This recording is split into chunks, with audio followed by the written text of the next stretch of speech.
സേവാഭാരതി കാഞ്ഞങ്ങാട് പ്രവർത്തനം തുടങ്ങുന്നത് 2005-ലാണ്. സേവാഭാരതിയുടെ പ്രവർത്തനം തുടങ്ങി ആ ദിവസം തൊട്ട് തന്നെ നമ്മുടെ കാഞ്ഞങ്ങാട് പ്രവർത്തിക്കുന്ന ജില്ലാ ആശുപത്രിയാണ് ഗവൺമെൻറ് ഹോസ്പിറ്റൽ.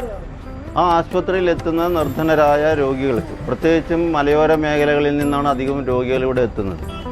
അപ്പോൾ അവർ അത്തരം രോഗികൾക്കും അവരെ സഹായിക്കാൻ എത്തുന്ന ഇവർക്കും വേണ്ടി അന്നദാനം കൊടുക്കുക എന്നത് സേവാഭാരതി അന്ന് തീരുമാനിച്ചതായിരുന്നു.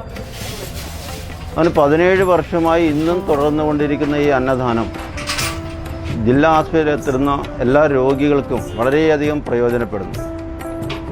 ഓണം, വിഷു തുടങ്ങിയ ആഘോഷങ്ങൾക്ക് നമ്മൾ സദ്യ എന്ന രീതിയിൽ ഭക്ഷണം കൊടുക്കുന്നു. ദിവസവും ശരാശരി 250ഓളം പേർക്കാണ് അന്നദാനം കൊടുക്കുന്നത്.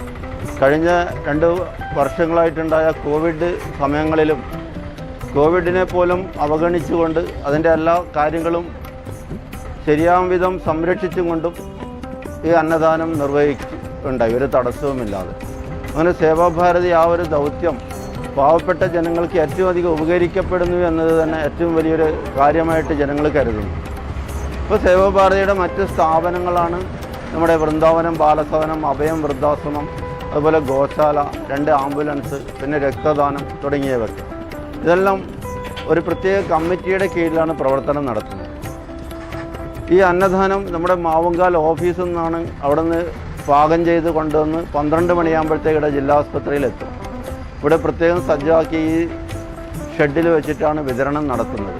അപ്പോഴേക്കും രോഗികളെല്ലാവരും ഈ ഉച്ചവെയിലിൽ തന്നെ, ഈ പൊരിവെയിലിൽ അന്നദാനത്തിനായി കാത്തുനിന്ന് അത് നമ്മൾ ഇവിടുന്ന് വിതരണം ചെയ്യുന്നു. ആ പൊരിവെയിലത്ത് കാത്തു നിൽക്കുന്നത് ശരിക്കും ഏറെ വേദനാജനകമായിട്ടാണ് സേവാഭാരതിക്ക് തോന്നുന്നത്. പക്ഷേ മറ്റൊരു രീതിയിലുള്ള സംവിധാനവും ഇല്ലാത്തത് കൊണ്ട് തൽക്കാലം ആ രീതിയിൽ തന്നെയാണ് ഇപ്പോഴും തുടർന്നു പോകുന്നത്. അപ്പോൾ ഇത്തരം കാര്യങ്ങൾക്ക് നാട്ടുകാരുടെയും അതുപോലെ അകമഴിഞ്ഞ മറ്റു കുടുംബങ്ങളുടെയൊക്കെ എല്ലാവിധ സഹായങ്ങളും നമുക്ക് കിട്ടുന്നുണ്ട്. അതിലൂടെ തന്നെയാണ് സേവാഭാരതി 17 വർഷം ഈ ഒരു ദൗത്യം നിർവഹിച്ചുകൊണ്ട് അതിൻ്റെ ജൈത്രയാത്ര തുടർന്നുകൊണ്ടേയിരിക്കുന്നത്.